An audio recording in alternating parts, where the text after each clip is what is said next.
ઘડિયાળમાં 11:30 થયા હતા. હવે અડધા કલાકની જ વાર હતી. લાલ કિન ખાબના પડદાની પાછળ કૃષ્ણ જન્મની બધી જ તૈયારીઓ થઈ ચૂકી હતી. વૃંદાવન દાસનો મોટો દીકરો અસિત અમેરિકા જઈને ઇલેક્ટ્રિકલ એન્જિનિયરિંગનું ખાસ શિક્ષણ પ્રાપ્ત કરી આવ્યો હતો. એણે બધાને આશ્ચર્યમાં ગરકાવ કરી નાખે એવી તરકીબ રચી હતી.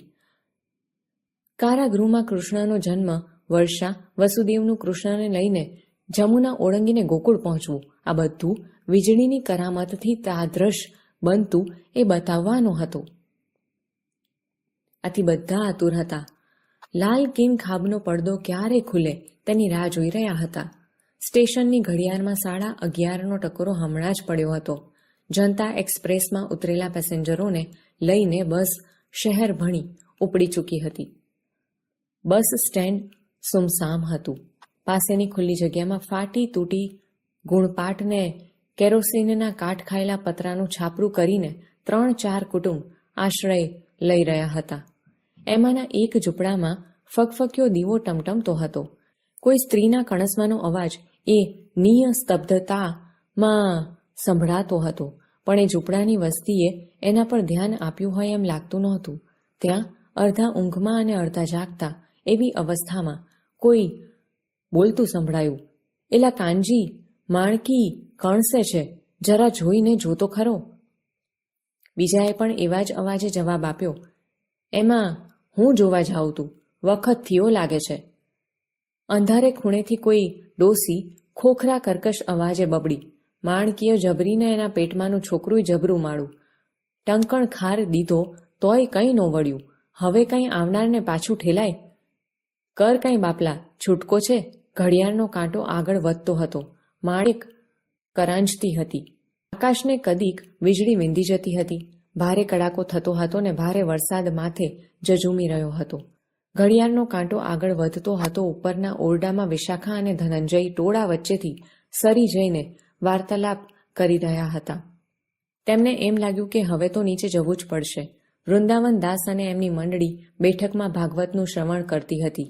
તે પણ હવે વખત થવા આવ્યો જાણી ઠાકોરજીના ઓરડા તરફ આવવાની તૈયારીમાં હતી. મધુસૂદન અને એની મિત્ર મંડળી બ્રિજના 2 રબર પૂરા કરીને અસિતની કરામત જોવા યથાસ્થાને ગોઠવાઈ જઈને ટોળ ટપ્પા હાંકી રહી હતી. અસિત સાવ નિશ્ચિત બનીને એક બાજુએ રીટા જોડે વાત કરતા કરતા હસી હસીને બેવડ વળી જતો હતો. ત્યાં શણિયું પહેરીને મુખિયાજી આવ્યા. નિજ મંદિરમાં જઈને છેલ્લી તૈયારીમાં એ પરોવાઈ ગયા. કૃષ્ણ જન્મનું મુહૂર્ત નિકટ ને નિકટ આવતું ગયું. ભીંત પરના ઇલેક્ટ્રિક ઘડિયાળનો મોટો તથા નાનો કાંટો એકબીજાની નજીક આવવા લાગ્યા. સ્ટેશનના ઘડિયાળના કાંટા પણ એકબીજાની નજીક આવતા જતા હતા. માથા પર જજુમી રહેલા વાદળ તૂટી પડ્યા હતા. વરસાદની જડી વીંઝાવા લાગી હતી. બસ સ્ટેન્ડ પાસેના છાપરા ઊંડું ઊંડું થઈ રહ્યા હતા. સુસવાટા પવનના અવાજમાં હમણાં જ સ્ટેશનને ગજાવી મૂકીને આવેલ ગુજરાત મેલના અવાજમાં માણેકના કરંજવાનો અવાજ સ્પષ્ટ સંભળાતો ન હતો. પેસેન્જરોને કારણે બસ સ્ટેન્ડ વળી થોડી વારને માટે જાગતું થયું. પડવાળમાં એ લીલા સમેટાઈ ગઈ. ધીમે ધીમે નિસ્તબ્ધતા છવાઈ ગઈ. વરસાદ એક ધારો પડવા માંડ્યો. એકાએક ફગફગ્યો દીવો બુઝાઈ ગયો ને નિસ્તબ્ધતાને વિંધીને નવા જન્મેલા બાળકનું રુદન ગાજી ઉઠ્યું. ઘડિયાળના 2 કાંટા ભેગા થતા સાથે જ કિનખાબનો લાલ પડદો સરરર કરતોક ને સરી ગયો. આકાશમાંથી તેજનો પુંજ અવતરતો હોય તેમ ઝબકારો થયો. દેવકીના ખોળામાં બાળકને રૂપે એ તેજ પુંજ ઝૂલવા લાગ્યો. કારાગૃહના અંધકારમાં એ તેજ પુંજ અજવાળું પાથરતો હતો. ઘડીક બહારનો ઝબકારો અંદર ડોક્યું કરી જતો હતો. એકાએક કાંસા, ઝાલર, મંજીરા અને શંખનો તુમુલ ધ્વનિ થયો. બહાર બેઠેલા રામદીન શરણાઈવાળાએ પ્રભાત નહોતું થયું છતાં બિભાસના સૂર છેડ્યા. પ્રેક્ષકો ઊભા થયા. કૃષ્ણ જન્મના રંજન કાર્યક્રમનું એક પર્વ પૂરું થયું. ઝૂંપડાની દુનિયા સળવળી ઉઠી હતી. જન્મ થઈ ચૂક્યો હતો. જુદા જુદા અવાજો સંભળાતા હતા. "દેવજી, હું કહું છું એમ કર, એમાં કાનજીનું કામ નહીં, પણ ઈ વેલજી ડોહાની આ ઘડીએ કોણ ભાણ કાઢે? લો તારે અમને કહો છો તી તમે જ જાઓ ને મારા ભાઈ." બીજો જરાક ધીમો અવાજ સંભળાયો. "એલા એ ગમાર, જરા ધીમો બોલતો જા. માણકી સાંભળ હે ને તો બિચારી દુઃખી થાહે." જેને ઉદ્દેશીને આ કહેવામાં આવ્યું તે કટાક્ષમાં બોલ્યો, દખી તો થઈ જ છે ને, નહીં તો મેઘલી રાતે ભીંજાતી આપણા ભેગી હોત કાંઈ? હોનાના હિંડોળે ઝૂલતી ના હોત? એના જવાબમાં કોઈ બોલ્યું, અરે ભૈલા જાજીલપ મેલો ને હાલો મારી હારે, પડતા પગંજમાં જતા પેલું નાણું નથી ભાડ્યું લ્યા, ત્યાં ઓલ્યા છાપરા દીઠા કની, ત્યાં જવાનું છે. એના જવાબમાં કોઈ બોલ્યું, ના ભૈલા, એ આપણું કામ નહીં, આ પાણી પડે છે ઈ તો જુઓ. ઘૂંટણસમાં પાણી ના હોય તો મને કહેજો. બીજો વધારે આકડો થઈને બોલ્યો, લ્યા મેલને ઈને પડતો, હાલ કાનજી લઈ લે છોરાને, લે હું મોર થાવ છું. બાળકના રુદનનો અવાજ બહાર આવ્યો. કાદવ ખૂંદતા 4 પગલાંનો ડબ ડબ અવાજ એ રુદનમાં ભળી ગયો. વરસાદ વરસતો રહ્યો, પવન વિંજાતો રહ્યો. ઘડિયાળના કાંટા છૂટા પડ્યા, છૂટા પડીને આગળ વધવા લાગ્યા. ઘડિયાળ તરફ હવે કોઈની નજર નહોતી. અસિતની માયાવી સૃષ્ટિને બધા સ્તબ્ધ બનીને જોઈ રહ્યા હતા. સામે મુખિયાજીએ રચેલો અન્નકૂટ હતો, એમાં પણ રંગોની યોજના ભારે ચાતુરીપૂર્વક કરી હતી. હવે વસુદેવ કૃષ્ણને લઈને ગોકુળ જવાની તૈયારીમાં હતા. દેવકી કેમે કરીને માનતી નહોતી, હાથ હલાવીને કરગરતી હતી. પશ્ચાદભૂમાં શરણાઈનો કરુણ સૂર ઘૂમી રહ્યો હતો. અસિતની તરકીબથી હવે ગાઢ વર્ષાનું દ્રશ્ય આબેહૂબ રજૂ થયું હતું. આખરે વસુદેવે કૃષ્ણને હાથમાં લીધા, છાબમાં જાળવીને મૂક્યા. અંગૂઠો ધાવતા વટપત્રમાં સૂતેલા ભગવાનના મોઢા પર ભુવનમોહન હાસ્ય હતું. વસુદેવ આગળ ચાલ્યા. કાનજીને દેવજી આગળ ચાલ્યા. ઘૂંટણસમાં પાણીને ડહોળતા આગળ ચાલ્યા. બાળકના રુદનનો ભાર ઊંચકીને આગળ ચાલ્યા. માણેકના કરુણ ચિત્કારે એમનો પીછો પકડ્યો તોય આગળ ચાલ્યા. ઘૂંટણસમાં પાણીને ખૂંદતા કાનજીને દેવજી આગળ ચાલ્યા. માણેકની ચીસ એમની પાછળ દોડતી દોડતી આગળ ચાલી. ઘડિયાળના કાંટા એકબીજાથી છૂટા પડીને આગળ ચાલ્યા. વસુદેવ વરસતા વરસાદમાં જમનાજીને કાંઠે આવ્યા. નદી તો બંને કાંઠે છલકાઈ. અસિતે ભારે કરામત કરી હતી. દીવા બધા બુઝાઈ ગયા હતા. તે જ પુંજ જેવા કૃષ્ણ ભગવાનને વચ્ચે વચ્ચે ઝબકી જતી વીજળી સિવાય બીજું કશું હવે દેખાતું નહોતું. ઘડીભર તો આ કરામત છે તે બધા ભૂલી ગયા.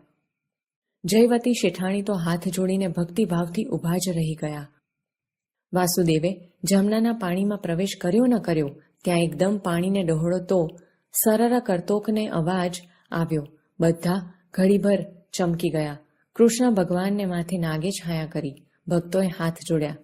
બીજા કુતૂહલથી વિસ્ફારિત નેત્રે જોઈ રહ્યા ને વસુદેવ આગળ વધતા રહ્યા. વેલજી ડોહા છો કે કોણ છે? ઘોઘરા અવાજે દમિયલ ડોસાએ ઉધરસનો કણકો ખાતા ખાતા જવાબ વાળ્યો. ઈ તો હું ને કાનજી, જટ આવો બા, આ છોરો લાવ્યા છીએ, જરા એના ટાંટિયા વાળી લો ને. ડોસો બોલ્યો, હાવ બેઠોરીએ એમ કરવું છે કે પછી લાકડીને ટેકે હાલીને ભીખ માગે એમ કરવું છે? કાનજી બોલ્યો, હાવ પાંગડો ના કરતા દાદા, અક્રમીએ મધરાતે આઈ જન્મ લીધો નકર. એનો અવાજ ગળગળો થઈ ગયો. દેવજીએ કહ્યું, હાલ હવે ગાંડા કાઢીમાં છોરો આવ્યો છે તો રોટલાની જોગવાઈ કરવી કે નહીં? તું તો એને ભણાવી ગણાવીને લાટ સાહેબ બનાવવાનો હતો નહીં? દેવા, છોરો તો છે હાવ કિશન ભગવાન જેવો, આખરે છોરો તો માણકીનો ને. એમ કહેતાકને વર્ષોના અનુભવી હાથોએ પડવારમાં બાળકના ઘૂંટણને મરડીને ટચકા ફોડી નાખ્યા. બાળકની ચીસ હવાને વીંધી ગઈ. દેવજી બોલ્યો, કાલ્ય હવારે રૂપિયો દઈ જાશું, લે હાલ્યલા કાનજી, હવે તારો છોરો ભૂખે નહીં મરે. પાણીમાં પડતા પગલાંનો ડબડબ અવાજ સંભળાયો. એ પગલાંને બાળકના રુદનનો ભાર જાણે ઘુમરીઓ ખાઈને વળગતો હતો, ભીંસતો હતો ને એ પગલાં ડબ ડબ અવાજ કરતા આગળ વધી રહ્યા હતા. ભગવાન ગોકુળ પહોંચ્યા. ગોકુળમાં ઉત્સવ મચ્યો. જશોદા મૈયાએ કૃષ્ણ કુંવરને શણગાર્યા. નજર ન લાગે માટે ગાલે મેષનું ટપકું કર્યું. ગોકુળ આખું ટોળે વળ્યું. ગોપ બાળના આનંદ રવથી વનરાજી ગાજી ઉઠી. પંચાજીરી વહેંચાઈ. શરણાઈએ લલિત રાગ છેડ્યો. અસિત ખેલ પૂરો કરીને બહાર આવ્યો. બધા એને વેંટરાએ વળીને શાબાશી આપવા લાગ્યા. બ્રિજની મંડળી ફરી જામી. વિશાખા અને ધનંજય ફરીથી અધૂરી પ્રણય ગોષ્ઠીને પૂરી કરવા ઉપલા માળે બધાની નજર સરકાવી ચડી ગયા. વૃંદાવન દાસની મંડળીનું ભાગવત પારાયણ આગળ ચાલ્યું. જયાવતી શેઠાણીએ હાલરડો ઉપાડ્યું. જાગો નંદ કે લાલ ભોર ભઈ. માણેકની ચીસે પાછા ફરેલા કાનજી અને દેવજીને વધાવ્યા. મને એનું એકવાર મોટું તો દેખવા દેવું તું. લાવો મારે ખોડે, લાવો મારા કુંવરને. દેવજીએ કહ્યું, ગાંડી થામા માણકી, તારા નંદ કુંવરને કોઈ ચોરી નથી ગયું. લે આ તારી છોરો. કાનજીની સામે ચિત્ર ખડું થયું. ધખતી બપોરે માણેકની સાથે એ પતરાની નાનકડી ગાડીમાં પાંગડા કિસનને શહેરના રસ્તા વચ્ચે થઈને ખેંચી રહ્યો છે. પોતે આંધળો છે, દીકરો પાંગડો છે. દુનિયા દેખતી છે, ભગવાન કૃપાળુ છે. મોંમાં ધાન છે, દુનિયા પર વૈકુંઠ છે. ભગવાન ગોકુળથી પધારીને મથુરાના રાજા થયા છે. બધા સુખી છે. માના ખોળામાં બેસીને માતાની અશ્રુધારામાં નાહતો કિશન જાણે કે પિતાની આંખ સમક્ષ તરવરી ઉઠતા ભાવિના દર્શનને જોતો હોય એમ એકાએક હસી પડ્યો. પણ મેઘલી રાતના એ અંધારામાં માણેકને એ હાસ્ય દેખાયું નહીં.